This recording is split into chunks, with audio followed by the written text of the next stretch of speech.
Hey guys, have you done your assignments? Yes, sir. Done. Can you tell me first your way for Yes, sir.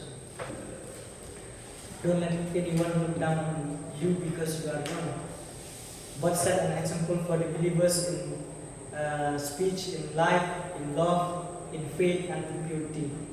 Excellent. You are a brilliant student. You will become a successful man. Sit down. Thank you, sir. Hey Praveen, can you tell me the verse? First Timothy 4:1. First Timothy 4:12. Yes. Do not let anyone. Why didn't you memorize, man? I gave you enough time to memorize, no? You hopeless fellow. You can't do anything in your life. Sit down.